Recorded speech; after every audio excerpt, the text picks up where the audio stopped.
प्राध्यापक डॉक्टर आबासू शिंदे, इग्नो अर्थात Indira Gandhi national open university Pune regional centre इथून आपल्याशी संवाद साधत आहे.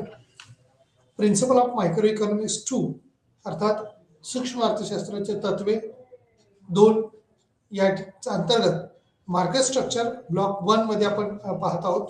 या सब्जेक्ट कोड BECC 132 हा सब्जेक्ट आहे. त्याच अनुषंगाने त्यातला युनिट 4 आपण पाहत आहोत, अल्पाधिकार. या अगोदर आतापर्यंत आपण मोनोपॉलिस्टिक कॉम्पिटिशन्स असतील, ऑलिगोपॉली असेल, याशी संबंधित वेगवेगळ्या कन्सेप्ट वेगवेगळ्या पद्धतीने पाहिलेले आहेत.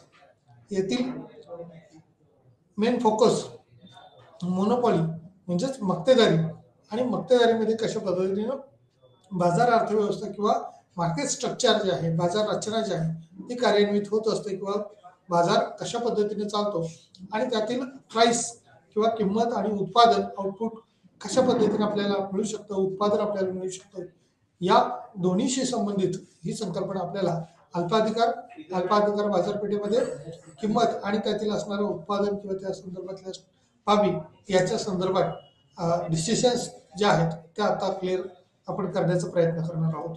या अगोदर निश्चितपणे आपल्या मोनोपॉलिस्टिक कॉम्पिटिशन असेल, मोनोपॉली असेल, हे आपल्या कन्सेप्ट काही प्रमाणात निश्चित क्लिअर झालेल्या आहेत आणि त्याच्यातलाच डिफनेस आपण म्हणूया जो सूक्ष्म अर्थशास्त्रात किंवा मायक्रो इकॉनॉमिक्समध्ये अल्पाधिकार हा अत्यंत महत्त्वाचा असणारा पॉईंट जो आहे तो असल्याचं आपण पाहूया.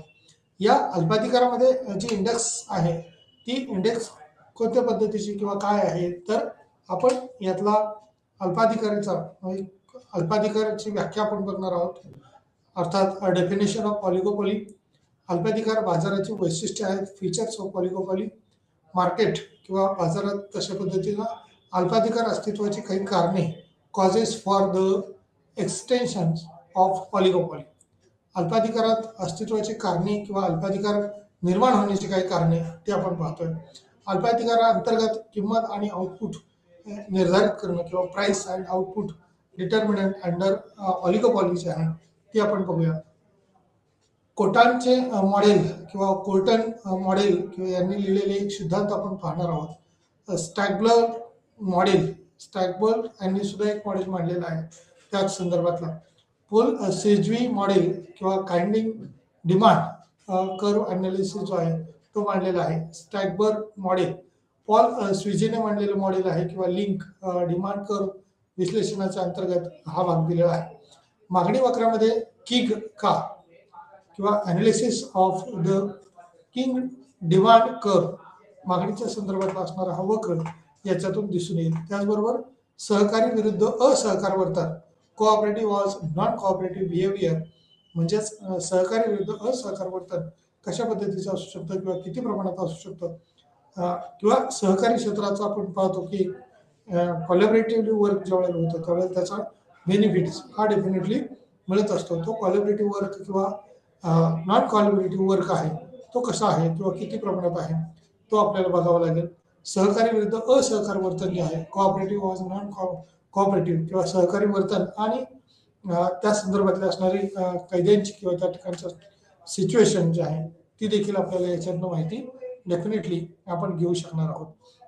त्याचबरोबर सहकारी वर्तन आणि त्या संदर्भातली असणारी स्थिती एकूणच कशा पद्धतीची आहे, सहकार्याचे वर्तनाचे प्रकार, टाइप्स ऑफ कोऑपरेटिव्ह बिहेवियर, किंवा त्याचबरोबर सहकारी वर्तनाचे जे प्रकार आहेत ते कशा पद्धतीने आहेत, असहकारी वर्तनाचे काही प्रकार, types of non cooperative behaviour किंवा त्याचे प्रकार आपण बघणार आहोत. असहकाराचे वर्तनाचे काही प्रकार आणि सहकारी वर्तनाचे काही प्रकार आहेत त्या अनुषंगाने आपल्याला पाहता येईल.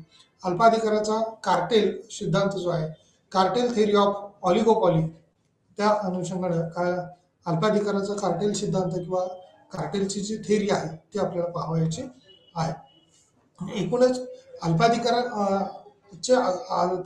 बाजार रचना किंवा बाजार स्ट्रक्चर कशा पद्धतीने काम करतं त्या संदर्भातील माहिती वेगवेगळे सिद्धांत वेगवेगळ्या पद्धतीने मांडणी या ठिकाणी केलेली आपल्याला पाहावयास मिळत आहे.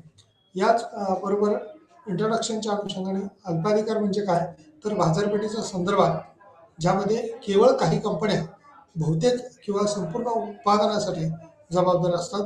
म्हणजे जिथं काही विशिष्ट कंपन्या असतील किंवा बहुतेक सर्वच कंपन्यांचे हातभार त्या ठिकाणी लागलेले असतात आणि ती बाजारपेठ ही वेगवेगळ्या पद्धतीनं अस्तित्वात आलेली असते. म्हणजे अल्पाधिकारामध्ये सर्व वस्तू, सर्व पर्याय आपण म्हणूया बाजारपेठेमध्ये असल्याचं आपल्याला दिसून येतं.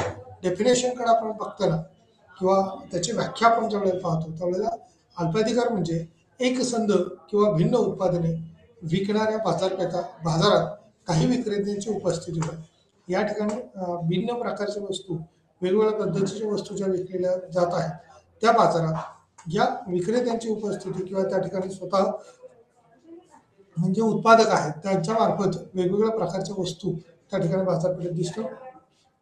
सेकंड वर्डमध्ये असं म्हटलं किंवा दुसऱ्या शब्दात त्याला अल्पाधिकार बाजार रचना ही शुद्ध मक्तेदारी आणि मक्तेदारी स्पर्धा यांच्यामध्ये आहे, जिथे काही विक्रेते बाजारावर वर्चस्व ठेवतात आणि उत्पादनाच्या किमतीवर त्याचे नियंत्रण असते.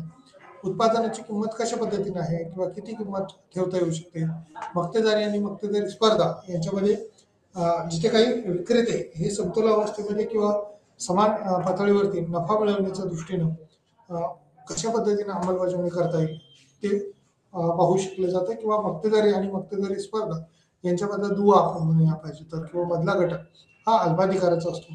कारण मक्तेदारी आणि मक्तेदारीयुक्त स्पर्धेत त्या ठिकाणी बाजारपेठेतल्या विक्रेत्यांची, उत्पादकांची संख्या जी आहे ती वेगवेगळ्या पद्धतीची असू शकते. अल्पाधिकार बाजारांतर्गत फर्म एकतर एकसंध किंवा विषम उत्पादने तयार करते.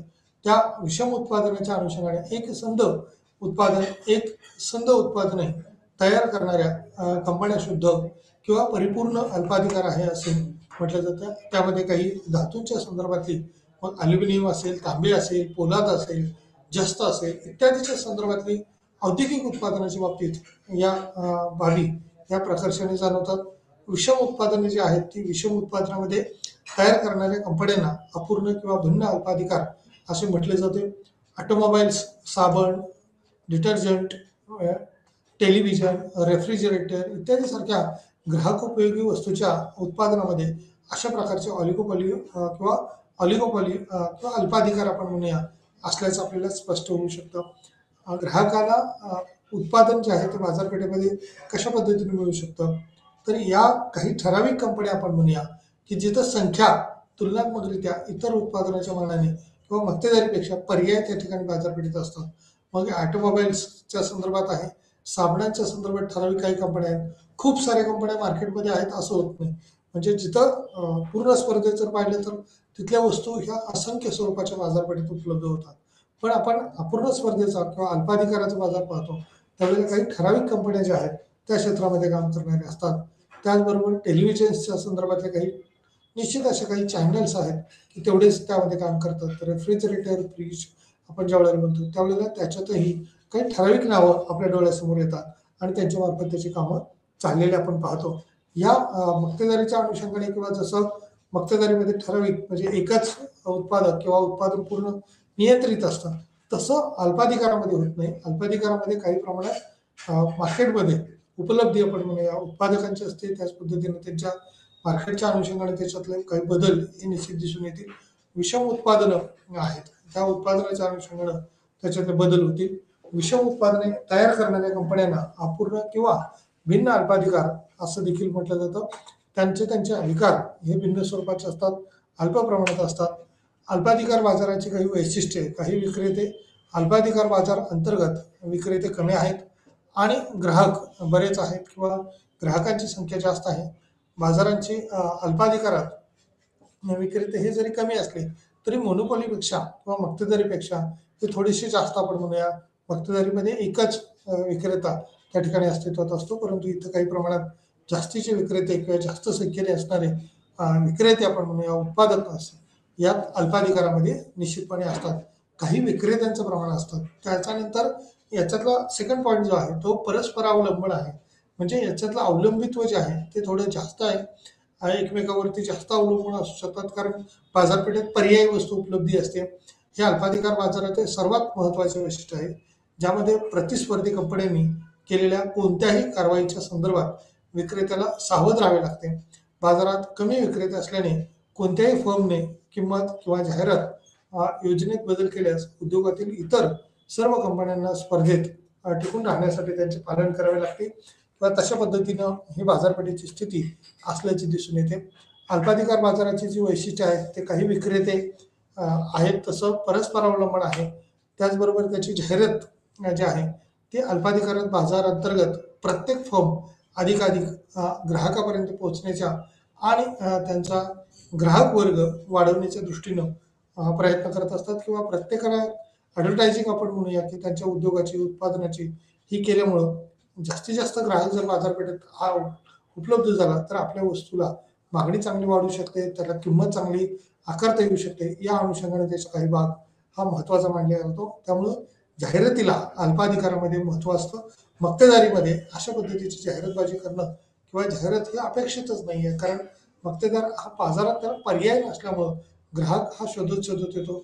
असंख्य ग्राहक असतात, विक्रेते मात्र मर्यादित किंवा अगदी कमी आपण म्हणूया 1 किंवा 2 अशाच पद्धतीचं मोनोपॉलिस्टिकमध्ये स्थिती असते. परंतु अल्पाधिकारामध्ये निश्चितपणे काही विक्रेत्यांची संख्या जास्त असते, त्याच्यामुळं आपला माल जास्त आहे. म्हणजे जसं साबणच्या संदर्भात आपण म्हणूया, व्हील कंपनी साबण असेल तर वेगवेगळ्या ठिकाणी आपण ॲडव्हर्टाईज बघतो.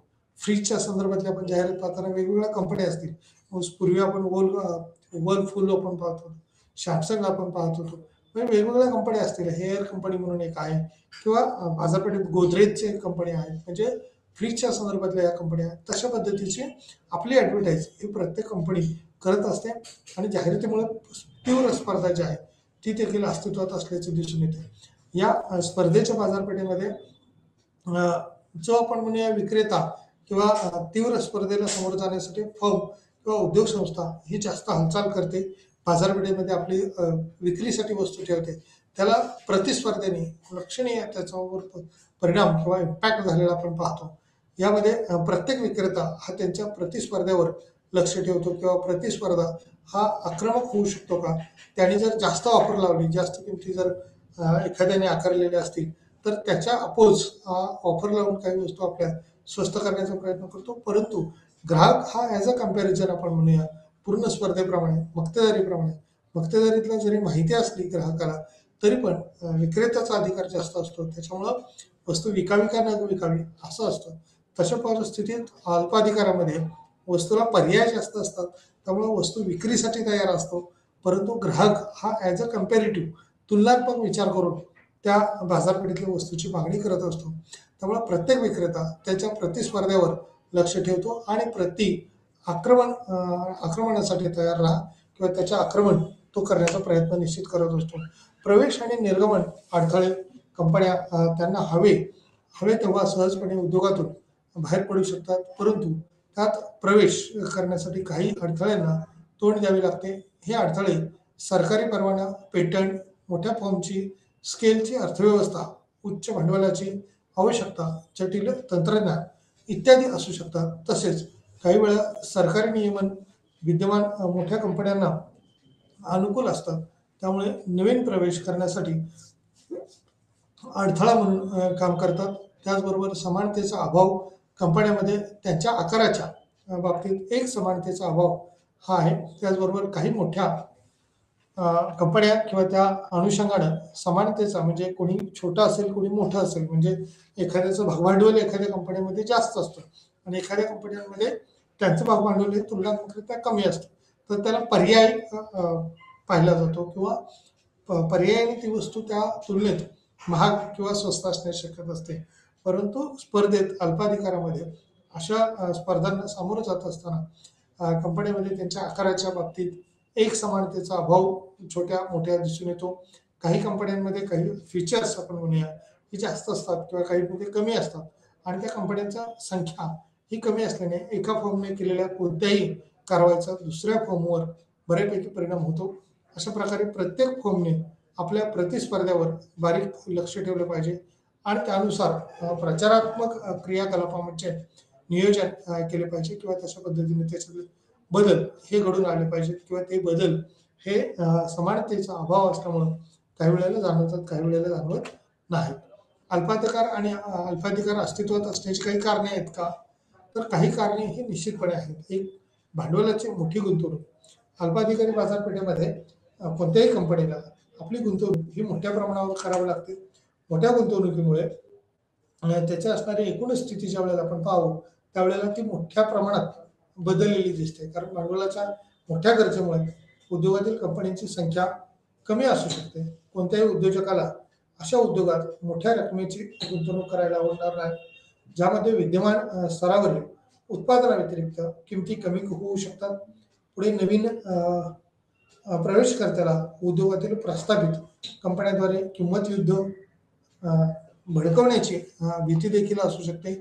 हे नेहमीच खरे आहे किंवा भिन्न उत्पादनाच्या दरम्यान नवीन उत्पादन सादर करणे हे कठीण आहे, अशावरती अवलंबून असू शकतं.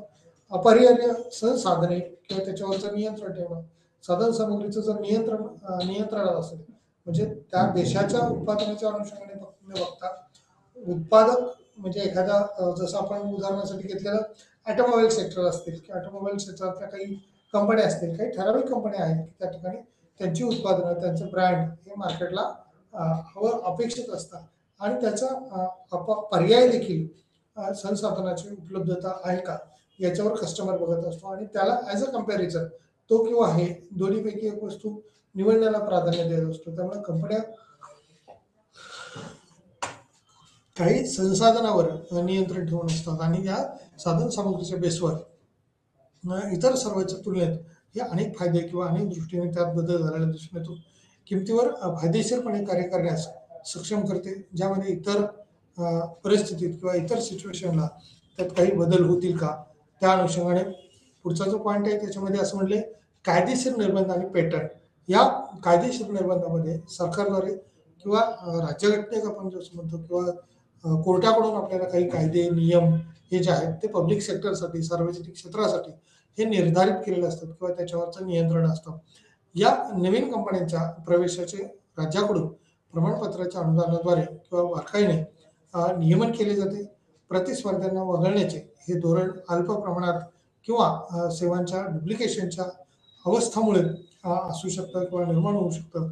आणि कायदेशीर निर्बंध आणि पेटंट जर विचारात घेतला तर त्या अनुषंगाने त्याचे काही पेटंट त्याचे निर्धारित काही बाबी या निश्चित केल्या जातात. अल्पाधिकारात देखील काही वस्तूंच्या बद्दल त्या वस्तूच्या नियमात राहून आपल्याला काही बदल करता येऊ शकतात का, त्याच्यातला काही रिसर्च जर झाला तर निश्चितपणे त्याचे फायदे मिळू शकतात. स्केलची अर्थव्यवस्था किंवा ऑलिगोपॉलीच्या उदयास जबाबदार असलेला आणखी एक घटक म्हणजे मोठ्या प्रमाणावर होणारे ऑपरेशन्स किंवा त्या संदर्भातल्या असणाऱ्या सिच्युएशन्स आपण म्हणूया स्केलची अर्थव्यवस्था.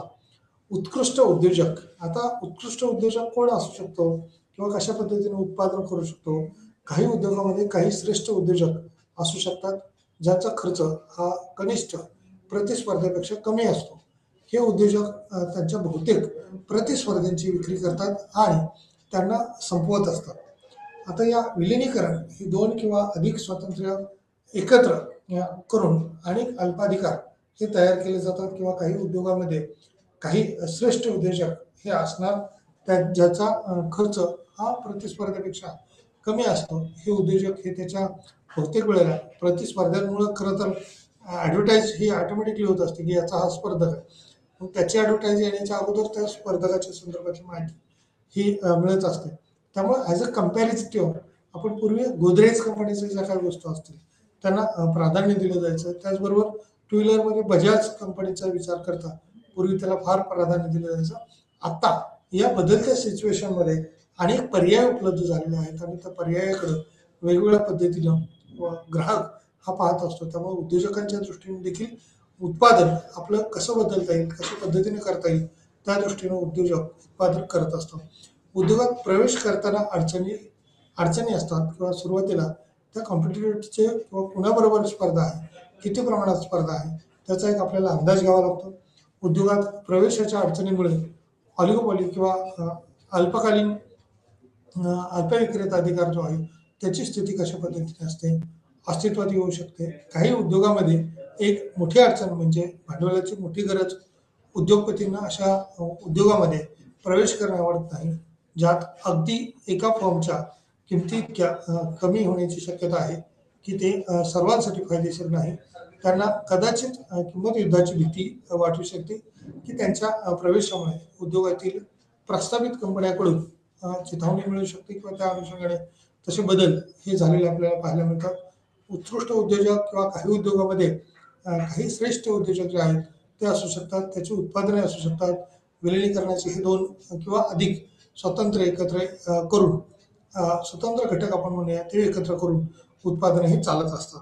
किंमत युद्ध किंवा किमतीच्या संदर्भातले मोनोपॉलीमध्ये एकाधिकार होता किंवा मोनोपॉलीमध्ये त्यांचेच मक्ता असतो किंवा मक्तेदार ठरवेल ती किंमत होती. परंतु या ठिकाणी ऑलिगोपॉलीमध्ये इतर स्पर्धकांचा विचार करून किंमत ही निर्धारित करावी लागते किंवा उद्योगात प्रवेश करताना अडचणी येतात. शेवटी उद्योगात प्रवेशाच्या अडचणीमुळे ऑलिगोपॉली अस्तित्वात येऊ शकते.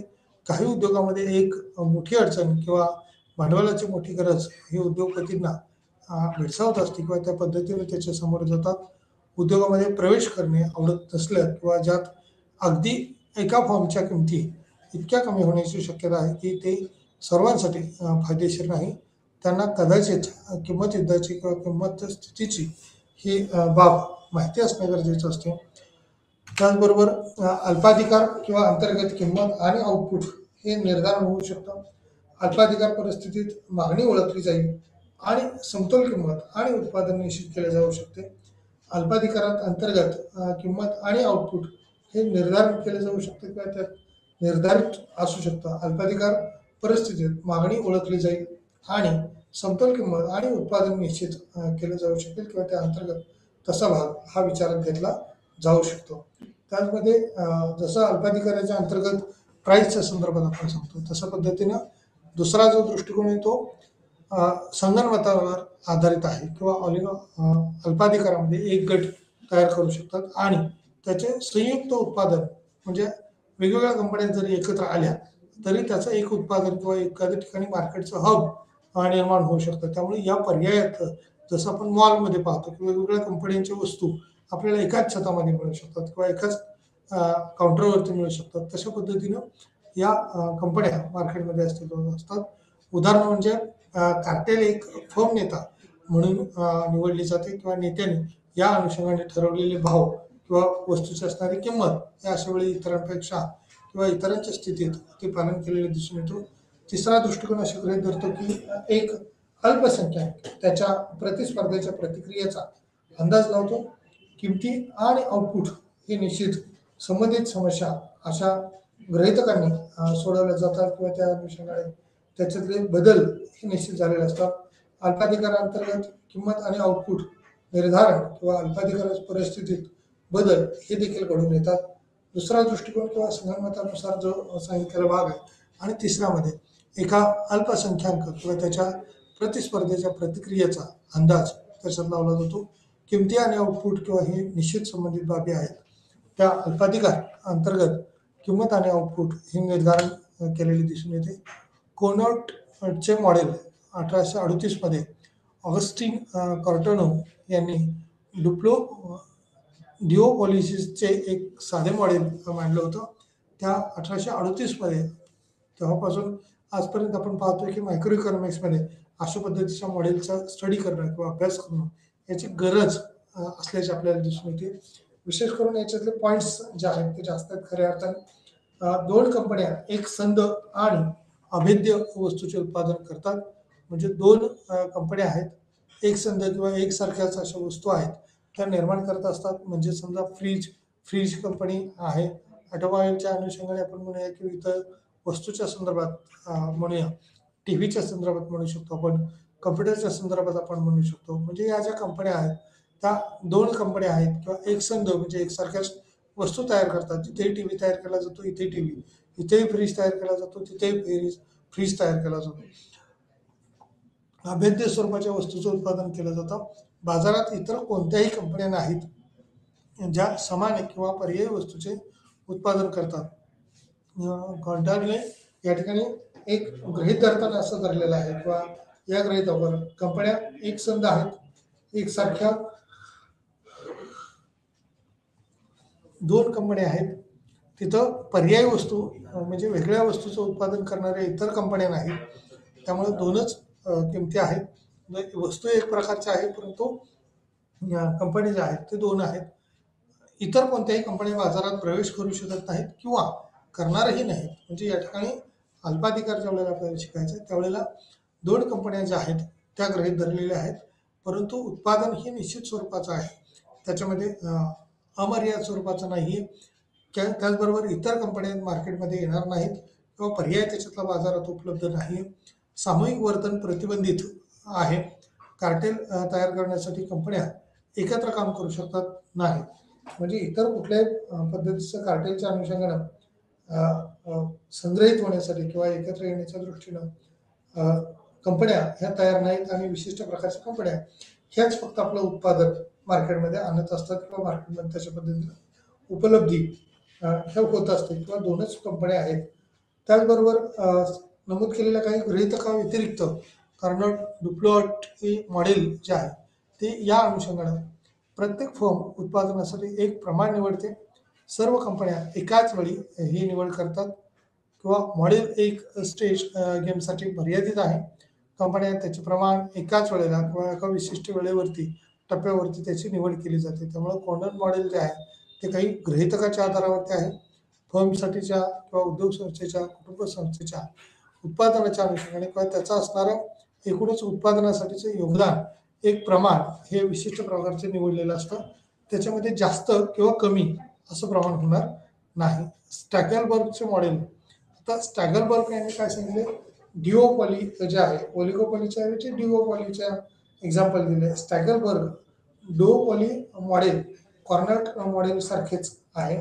कॉर्नट मॉडेलप्रमाणे कंपन्या त्यांनी उत्पादित केलेले प्रमाण निवडतात. तथापि येथे कंपन्यांच्या अनुषंगाने एकाच वेळी फिरत राहणे किंवा विशिष्ट प्रकारच्या उत्पादनाला प्रोत्साहन दिलेलं आहे.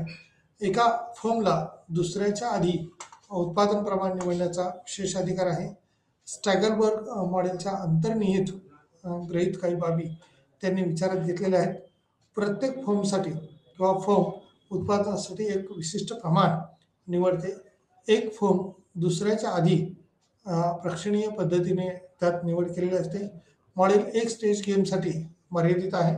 कंपन्या त्याचं प्रमाण एकदाच निवडलं जातं किंवा एकसारखंच निवड झालेली आपल्याला दिसून येते. स्टॅगलबर्ग मॉडेल हे स्पष्ट करण्यासाठी एक उदाहरण घेऊ किंवा फर्म म्हणून त्याचा विचार करू शकतो.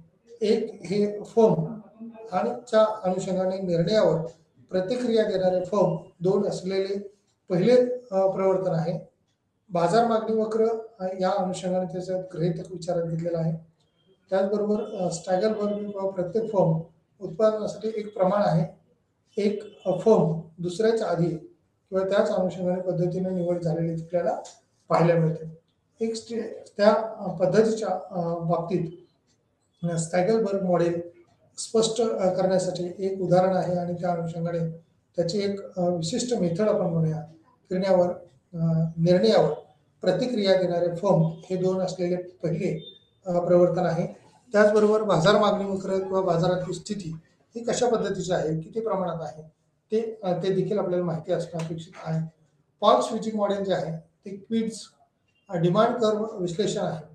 हे मॉडेल एकीकडे प्रो पॉल एम स्विची यांनी स्वतंत्रपणे विकसित केले होते आणि दुसरीकडे RC हॉल आणि CJ हिच या मॉडेलचे गृहीतक आहेत किंवा ऑलिगोपॉलीच्या अनुषंगाने ऑलिगोपॉलिस्टिक मार्केटमध्ये फक्त काही कंपन्या आहेत. कंपन्या जवळच्या पर्यायी उत्पादन करत आहेत. उत्पादनाची गुणवत्ता स्थिर राहते आणि कंपन्या या जाहिरातीवर खर्च करत नाहीत किंवा उत्पादनाच्या किमतीचा एक संच आधीच्या निश्चित केले गेलेल्या आहे किंवा सध्या या किमती ह्या बाजारात प्रचलित आहेत. प्रत्येक फर्मचा असा विश्वास आहे की जर त्याने आपल्या उत्पादनाची किंमत ही कमी केली तर प्रतिस्पर्धी कंपन्या हे त्याचे अनुसरण करतील, परंतु जर तिने किंमत वाढवली तर प्रतिस्पर्धी त्यांचे अनुकरण करणार नाहीत. ते फक्त त्यांच्या किमती किंवा त्या संदर्भातल्या असणाऱ्या बाबी याच्यावर लक्ष केंद्रित करतील. प्रतिस्पर्धेच्या प्रतिक्रियेच्या असममित पॅटर्नमध्ये प्रत्येक फर्मचा किंवा मागणीच्या अनुषंगाने त्याच्यातले असणारे बदल हे विशिष्ट प्रकारात बदलतात. त्या वक्राला किंवा त्याच्या उत्पादनाला प्रचलित किमतीवर एक किंचित सुद्धा पाहणं किंवा त्या दृष्टीनं लक्ष ठेवणं हे अपेक्षित नसतं. पॉल स्विचिंग मॉडेलमध्ये ज्या बाबी सांगितलेल्या आहेत त्या मार्केट रचने किंवा बाजार रचनेच्या अनुषंगाने फक्त काही कंपन्या विचारात घेतलेल्या आहेत. त्या कंपन्यांच्या जवळच्या पर्यायी उत्पादनाचे विचार देखील केलेला आहे. त्याचबरोबर उत्पादनाच्या किमतीच्या आधी एक संच किंवा आधीच्या निश्चित केलेला घटक जो आहे तो सांगितलेला आहे. प्रत्येक फर्मचा असा एक विश्वास आहे की जर तिने आपल्या उत्पादनाची किंमत ही कमी केली तर प्रतिस्पर्धी कंपन्या ह्या निश्चितपणे बाजारामध्ये येत असतात. त्यावेळेला आपलं उत्पादन हे विक्री होणं अपेक्षित असतं. त्याचबरोबर मागणी वक्रमध्ये किक का किंवा किकच्या मागणी वक्राचा काय प्रभाव असू शकतो.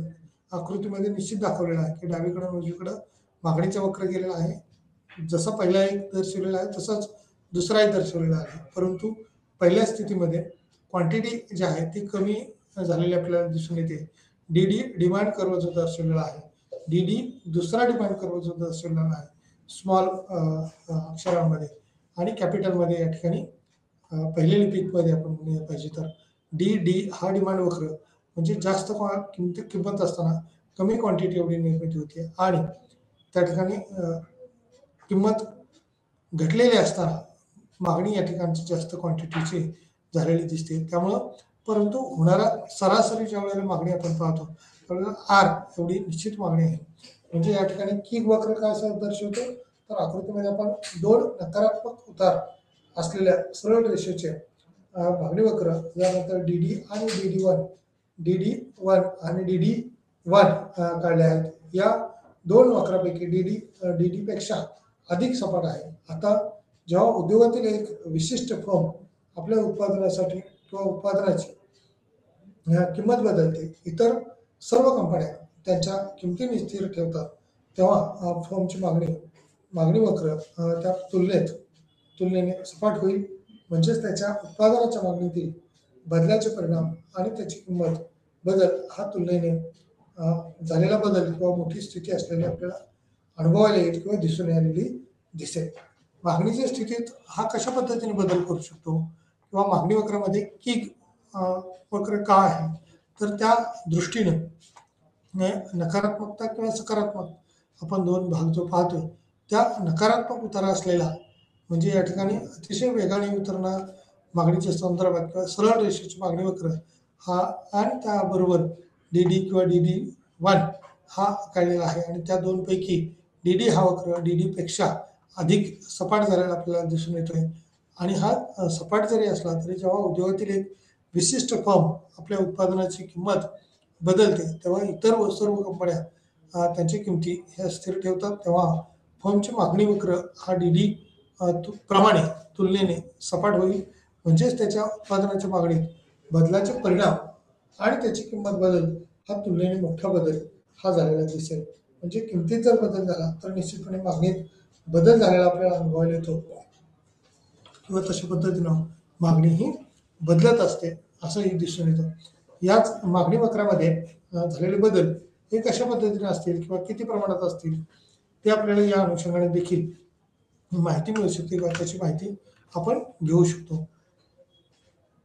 किंड डिमांड वक्र जो आहे तो मॉडेलचे विश्लेषण चर्चेत असलेल्या ऑलिगोपॉली मॉडेलमध्ये पीठ डिमांड वक्राचे गुणधर्म तसेच त्याचे महत्त्व विशेषतः चर्चा केली जाते. प्रथम स्तरावर फर्मच्या मागणी वक्र किंवा सरासरी महसूल AR वक्रामध्ये एक किग आहे आणि त्याचा MR वक्र हा सतत वक्र म्हणून मिळवता येत नाही किंवा पीक डिमांड वक्र जो आहे तो मॉडेलचे विश्लेषण करतो. चर्चेत असलेल्या ऑलिगोपॉली मॉडेलमध्ये पीट मॉडेल जो आहे डिमांड वक्र जो आहे त्याचे गुणधर्म किंवा तसेच महत्त्व हे सुस्पष्ट होते. त्याचबरोबर स्थानावर त्याच्या फर्मच्या मागणी वक्र किंवा सरासरी महसूल वक्रामध्ये एक किग त्या अनुषंगाने दर्शवलेला आहे. MR वक्र हा सतत बदलत्या स्थितीत निश्चितपणे बदल त्याच्यातला झालेला दिसून येतो. या क्विक डिमांड कर्वच्या अनुषंगाने चर्चेत असलेले जे MR आपण या ठिकाणी डायग्राममध्ये सुद्धा पाहू शकतो किंवा MR डी आणि R या ठिकाणचा समतोल जो आहे Q1 या रेषेने दर्शवलेला आहे. स्पिंट डिमांड वक्र जो आहे तो मॉडेलच्या अनुषंगाने किंवा त्याच्यात झालेल्या बदलाच्या स्थितीनुसार चर्चेत असलेल्या ऑलिगोपॉली मॉडेलमध्ये त्यात बदलती स्थिती ARच्या अनुषंगाने असेल किंवा इतर MRच्या अनुषंगाने असेल ती दर्शवलेली आपल्याला पाहता येते. सहकारी विरुद्ध असहकार वर्तन म्हणजे कोऑपरेटिव्ह विरुद्ध अकोऑपरेटिव्ह किंवा त्या ठिकाणी सहकार न करणं अशा स्थितीमध्ये असणारी अर्थव्यवस्था किंवा त्या अनुषंगाने असणाऱ्या बाबी या जर पाहिल्या किंवा याच्या संदर्भातली माहिती घेतली तर आपल्याला माहीत आहे की सामाजिक जे काही संवाद असतात सहकाराने विशेष करून एखाद्या कंपनीमध्ये काम करणारे कामगार असतात ते कामगार कशा पद्धतीने काम करतात, किती प्रमाणात काम करतात आणि त्याला एकमेकाचं जर कॉपरेशन असेल तर त्याचा किती फायदा होऊ शकतो, त्याचा फायदा होऊ शकतो का, तर तो किती प्रमाणात होईल आणि त्या फायद्यातून आपल्याला निश्चितपणे सहकारी विरुद्ध असहकार वर्तन म्हणजे आम्हाला माहीत आहे की काही सामाजिक संवाद सहकार्याने सुरू होतात आणि संपतात देखील, तर काही आक्रमकपणे सुरू होतात सुरुवात करतात आणि आणखी शेवटी आम्हाला हे देखील माहीत आहे की काही सामाजिक परस्पर संवादामध्ये भागीदारापैकी सुरुवातीला असू शकतो एकतर सहकारी किंवा असहकाराच्या अनुषंगाने त्यातली असणारी स्थिती ही देखील आपल्याला बदललेली दिसून येऊ शकते. त्यामुळे निश्चित किती बदल होईल, कशा पद्धतीने बदल होईल तो आपल्याला अनुभवावा लागेल. मागणीत झालेला बदल त्या अनुषंगाने झालेला समतल पातळीवरचा बदल हा किती आहे, किती प्रमाणात होऊ शकेल, तर त्या दृष्टीने देखील विचार करावा लागेल किंवा त्या अनुषंगाने आपल्याला माहिती ही काढावी लागेल. मिळालेली माहिती प्रस्तुत माहिती ही विशिष्ट टप्प्यावर ही कमी किंवा जास्त होऊ शकते. त्या अनुषंगाने त्याच्यातले झालेले बदल हे वापरता येऊ शकतात किंवा त्या अनुषंगाने बदल केलेला आहे तसा बदलत्या स्थितीला किती मागणी किंवा किती पुरवठा होऊ शकतो, तर सहकारी विरुद्ध एकतर सहकारी किंवा स्पर्धात्मक आणि इतर भागीदारी आक्रमकपणे वागणे जे विरुद्ध प्रकारच्या वर्तनाचे प्रतिस्पर्धा होऊ शकते, तथापि कालांतराने त्याच्यातले असणारे बदल किंवा गुंतवणुकीच्या स्वरूपातले असणारे बदल हे देखील आपल्याला सुस्पष्टपणे जाणवतील. या सहकारी वर्तन आणि कायदे त्या संदर्भातला दुवा दोन खेळाडूच्या अनुषंगाने एखादं उदाहरण ज्यावेळेला आपण घेतो त्यावेळेला दोघांनी सहकार्य करावे. जर सहकार्यात्मक असेल, कोऑपरेटिव्ह सेक्टरच्या अनुषंगाने असेल तर त्याचा बेनिफिट हा जास्त मिळू शकतो. या असहकार्यातून ज्यावेळेला होईल त्यावेळेला त्याचा बेनिफिट हा कमी मिळेल. त्यामुळे मायक्रो इकॉनॉमिकच्या अनुषंगाने ज्यावेळेला आपण डिस्कस करतो त्यावेळेला सूक्ष्म अर्थशास्त्रात अल्पाधिकारी पद्धतीतून मिळणारा बेनिफिट्स हा तुलनात्मकरित्या कमी होईल. त्या तुलनेत इतर उद्योग संस्था ज्या असतील त्या पुढे जातील. म्हणजे दोन कंपन्या जर मार्केटच्या रिलेटेड काम करत असतील एकाच वेळेला एखाद्या उद्योगधंद्यामध्ये किंवा एखाद्या व्यवसायामध्ये असणाऱ्या या टूज कंपनी ज्या आहेत त्या कशा पद्धतीने आहेत,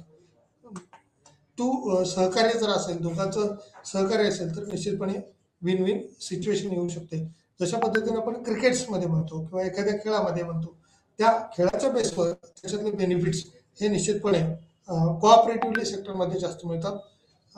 त्यात असणारी स्थिती जी आहे ती कोणती आहे, दोष होण्यासाठी नेहमीच प्रोत्साहन असते किंवा त्याच्यातला निगेटिव्हिटी ज्या वेळेला येईल, खेळाडूंनी दोघांनी सहकार्य केलं तर त्याचे जास्त फायदे होतील, सहकार्य केलं नाही तर त्याचे फायदे होणार नाहीत.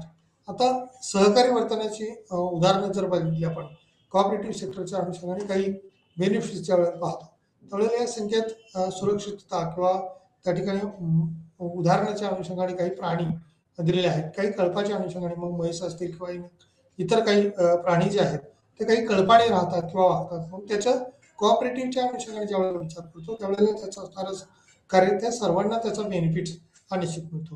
किंवा त्याचं काही शिकार करणाऱ्या प्राण्यांच्या अनुषंगाने सुद्धा मग जसं हरिणीसारखा प्राणी आपण पाहतो त्यावेळेला तो धावायला लागला की इतर सर्व प्राणी धावत असतात किंवा एका जागेला बसले तर ते एका जागेला बसतात. तशा पद्धतीनं सहकारातून एकाचं दुसरं आपण मुंग्यांचं सुद्धा उदाहरण घेऊ शकतो.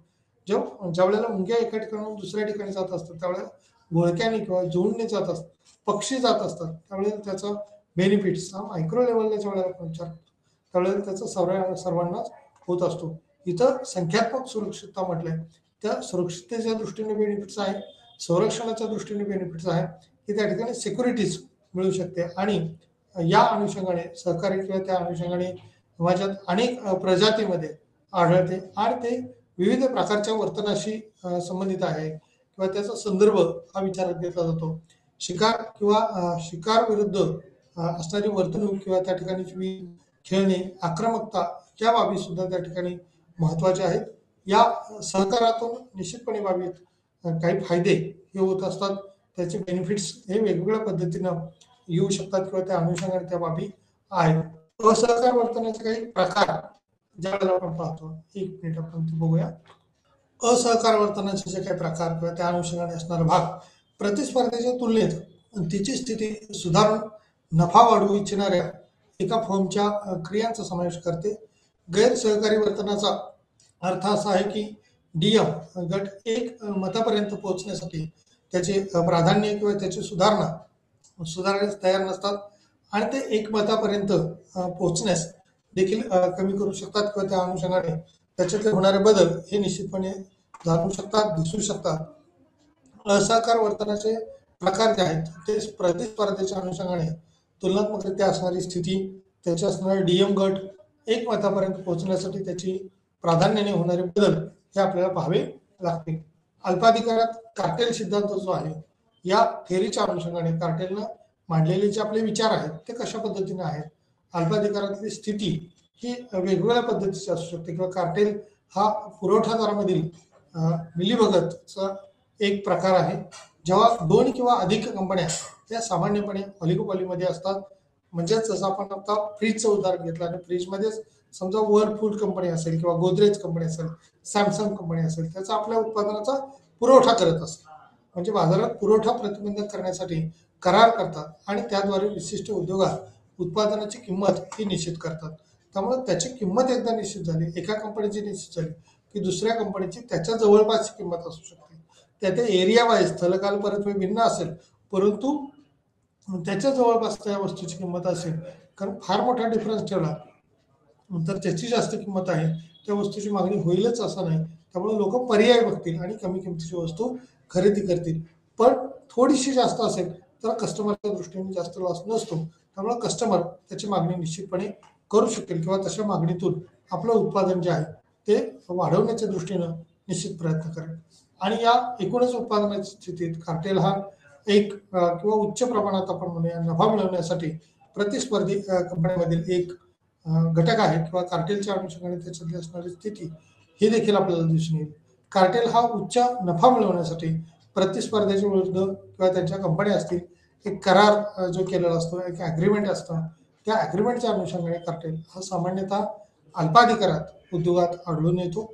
उत्पादनाचा व्यापार केला जातो किंवा त्या जे घटक उत्पादित केलेले आहेत, जसं आपण फ्रीजचं उदाहरण घेतलं किंवा इतर घटकाचं उदाहरण घेऊ शकतो आपण, त्याच पद्धतीने टीव्ही असेल, रेफ्रिजरेटर असेल, या वस्तूच्या उत्पादनाच्या अनुषंगाने म्हणजे ज्या टिकाऊ स्वरूपाच्या वस्तू आहेत परंतु बाजारपेठेमध्ये फार पर्याय नाही, लिमिटेड पर्याय आपण म्हणूया. मग या पर्यायातून किंवा जास्त मार्केटमध्ये स्पर्धा नाही आहे, कारण पूर्ण स्पर्धेमध्ये असंख्य ग्राहक असतील, असंख्य विक्रेते, तिथल्या वस्तूही तशाच पद्धतीच्या असतात आणि इथल्या मर्यादित वस्तू आहेत. मग तशाच पद्धतीचं त्याच्यातल्या असणारी टाईप्स किंवा त्याच्यातल्या असणाऱ्या व्हरायटीज आपण म्हणूया त्या वेगवेगळ्या प्रकारच्या असू शकतात, परंतु कंपन्या ह्या लिमिटमध्ये असू शकतात. फ्रीजचं उदाहरण घेताना आपण असं म्हणू शकतो सिंगल डोअर आहे, डबल डोअर आहे, त्याच्या वेगवेगळ्या फॅसिलिटीज आहेत. मग त्या पद्धतीनं 3 स्टार स्टेटस असतं त्याचं, 3 स्टार असेल, 4 स्टार असेल, 5 स्टार असेल, 7 स्टार असेल, अशा पद्धतीच्या फ्रीजमध्ये परत वॉरंटी सिस्टीम असू शकते.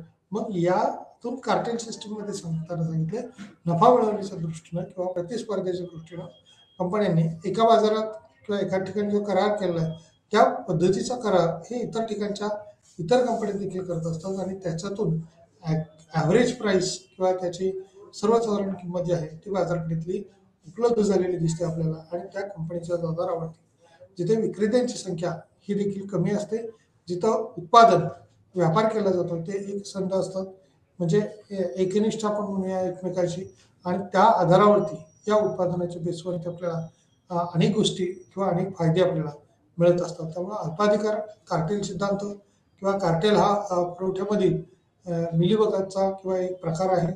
त्याचबरोबर म्हणजे पूर्ण स्पर्धा आणि मक्तेदारीमधला हा डिफरन्स असलेला आपल्याला दिसून येतो. प्रतिस्पर्धी कंपन्या त्याचे असणारे करार या अनुषंगाने आपल्याला सुद्धा काही भाग हे निश्चितपणे पाहता येऊ शकतील किंवा काही भाग आपल्याला सांगता येतील. एक साधारण आपण आत्ताच्या याच्यामध्ये अल्पाधिकारामध्ये काय काय पाहतोय किंवा कोणत्या गोष्टीला फोकस करतोय ते जर आपण विचार केला तर अल्पाधिकारामध्ये असणारी बाजारपेठेची संख्या किंवा त्यातली असणारी एकूण स्थिती, अल्पाधिकाराची जी व्याख्या आपण बघितली त्यात एक संध किंवा भिन्न उत्पादने विकणाऱ्या बाजारात काही विक्रेत्यांची परिस्थिती ही कशा पद्धतीची आहे.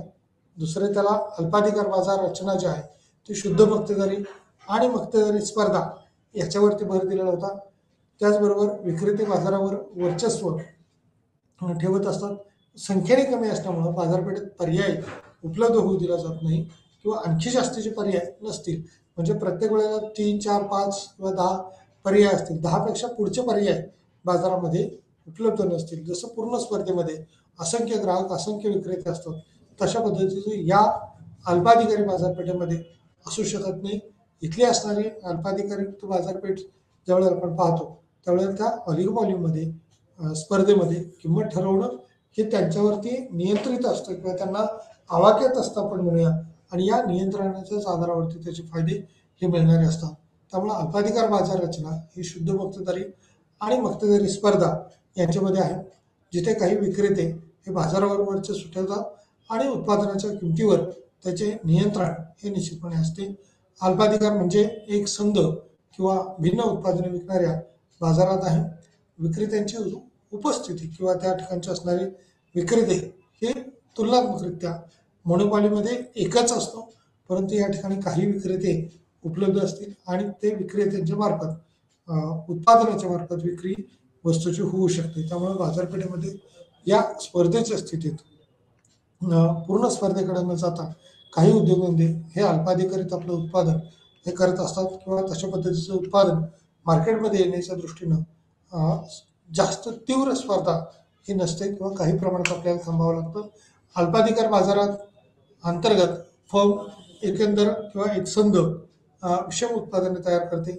एक संघ उत्पादन जर असेल, एकसारखं उत्पादन असतील तर ग्राहकाला फार पर्याय उपलब्ध नाहीत म्हणून किंवा थोड्याशा पर्यायातूनच आपल्याला वस्तू, परंतु तिथंही ग्राहकांची संख्या या असंख्य आहे. देशात आपण पाहतो की या वस्तूची मागणी करणं मोठ्या प्रमाणावर शक्य असतं. अनेक वस्तूची मागणी केली जाते. मग त्याच्यामध्ये तांबे असेल, पोलाद असेल, जस्त असेल, लोह असेल इत्यादींच्या स्वरूपातल्या असणाऱ्या काही कंपन्या जर आपण पाहिलं, अल्युमिनियमच्या संदर्भातल्या कंपन्या असेल तर विशिष्ट कंपन्याच आहेत की त्या अल्युमिनियमच्या वस्तू बनवतात आणि बाजारपेठेमध्ये पुरवतात. तांब्याच्या वस्तूच्या संदर्भात सुद्धा काही मर्यादा आहेत. जस्त आहे, लोह आहे, याच्या काही ठराविक कंपन्या आहेत. खूप साऱ्या कंपन्या आहेत का? नाही. त्यामुळं ऑलिगोपॉली किंवा अल्पाधिकारामध्ये याला महत्त्व आहे. त्याचबरोबर ऑटोमोबाईल असेल, साबण असेल, डिटर्जंट असेल, टेलिव्हिजन कंपनी असेल, रेफ्रिजरेटरच्या संदर्भात आहेत. या कंपन्या ह्या मर्यादित आहेत आणि या मर्यादित कंपन्यांमुळं त्याचं असणारं एक उत्पादन किंवा त्याचा असणारा विषम उत्पादन स्रोत जो आहे तो सुद्धा वेगळ्या पद्धतीने असू शकतो किंवा त्यातला असणारा बदल हा देखील निश्चितपणे समजू शकतो किंवा जाणवू शकतो. विषम उत्पादन आहे, विषम उत्पादनाचे काही घटक आहेत ते देखील असू शकतात. त्यामुळं डिटर्जंट, टेलिव्हिजन्स, रेफ्रिजरेटर, साबण या वस्तूच्या उत्पादनाच्या अनुषंगाने अल्पाधिकार बाजारपेठेत काही फायदे हे निश्चितपणे आपल्याला झालेला अनुभवायला मिळतात किंवा झालेले आपल्याला दिसून येतात. याच अनुषंगाने अल्पाधिकार बाजारपेठेची काही वैशिष्ट्ये आपण बघितली. त्याच्यामुळे काही विक्रेते म्हणजे काही प्रमाणात विक्रेते आहेत, खूप जास्त नाही पण काही प्रमाणात विक्रेते त्या ठिकाणी 2, 4, 5, 8, 10 असे विक्रेते असू शकतील. त्याचबरोबर परस्पर अवलंबन, एकाची जशी किंमत बदलते तशी दुसऱ्याची बदलते आणि त्या अनुषंगाने त्याच्यातला समतोल जो आहे तो बाजारपेठेचा आपल्याला पाहायला मिळतो. त्यामुळे अल्पाधिकार बाजारपेठ आणि बाजारपेठेतली एकूणच स्थिती ही कशा पद्धतीची आहे ते ग्राहकांनाही पूर्ण माहिती असते आणि विक्रेत्यांच्या दृष्टीने विक्री योग्य किंवा विक्रेत्याला तशी स्थिती माहीत असू शकते. त्यामुळे परस्परावलंबन हे अल्पाधिकार बाजाराचे सर्वात महत्त्वाचे वैशिष्ट्य आहे. ज्यामध्ये प्रतिस्पर्धा कंपन्यांनी केलेल्या कोणत्याही कारवाईच्या संदर्भात विक्रेत्याला सावध राहावे लागते. बाजारात कमी विक्रेते असल्याने कोणत्याही फर्मने किंमत किंवा जाहिरात योजनेत बदल केल्यास उद्योगातील इतर सर्व कंपन्यांना त्या स्पर्धेला सामोरं जावं लागतं किंवा राहण्यासाठी त्यांचे पालन करावे लागते, त्याच अनुषंगाने त्याची माहिती ही निश्चितपणे मिळू शकते. जाहिरात अल्पाधिकार बाजार अंतर्गत प्रत्येक फर्म हे अधिकाधिक ग्राहकापर्यंत पोहोचण्याचा प्रयत्न करते. प्रत्येक फर्मला देखील आपल्याला काही फायदा मिळावा, आपल्याला काही रोजगार मिळावा, त्या अनुषंगाने त्या फर्म किंवा त्याचे ग्राहक देखील आपल्याला अशा ठिकाणांची वस्तूची मागणी हे निश्चित करत असतात. त्यामुळे स्पर्धा आहे, परंतु कशा पद्धतीची स्पर्धा आहे, किती स्पर्धा आहे, त्या स्पर्धेला कशा पद्धतीने सामोरं जाणं अपेक्षित आहे या अनुषंगाने असणारी बाजारातली ही काही खेळाडूसह त्याच्यातले असणारी स्पर्धेत समोरचा कोण आहे, एका फर्मच्या किंवा कोणत्याही हालचालीची प्रतिस्पर्ध्यावर असणारे लक्षणीय परिणाम हे देखील आपल्याला दिसून येतात. प्रत्येक विक्रेता हा त्याच्या प्रतिस्पर्धेच्या अनुषंगाने विचार हा करत असतो. प्रवेश आणि निर्गमनामध्ये अडथळे आहेत. काही प्रमाणात नवीन उद्योग संस्था ज्यावेळेला अशा याच्यामध्ये उत्पादन करायला येत असते त्यावेळेला त्यांना हवं तेवढं सहजपणे उद्योगातून बाहेरही पडता येत नाही, परंतु त्यात प्रवेश करण्यासाठी काही अडथळ्यांना निश्चितपणे सामोरं जावं लागतं. उच्च भांडवल तर भांडवलाची आवश्यकता सुरू करताना जास्त असावी लागते.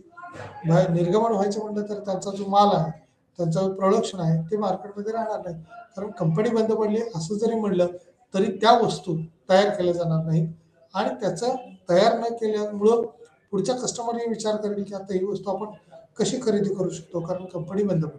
मग त्यामुळे निर्गमनाचं त्या ठिकाणचं स्वातंत्र्य जे आहे ते त्या कंपनीला असेलच असं नाही आहे. त्यामुळं असे अल्पाधिकारामध्ये या कंपनीला विचार करावा लागतो. त्याचबरोबर पेटंट आहे, मोठ्या फर्मची स्केलची अर्थव्यवस्था आहे, उच्च भांडवलाची आवश्यकता आहे, जटिल तंत्रज्ञान आहे इत्यादीच्या बाबतीत. तर त्याचबरोबर काही वेळा सरकारी नियमन विद्यमान मोठ्या कंपन्यांना अनुकूल असतात, त्यामुळं नवीन प्रवेश करणाऱ्यांसाठी अडथळा म्हणून काम करतात.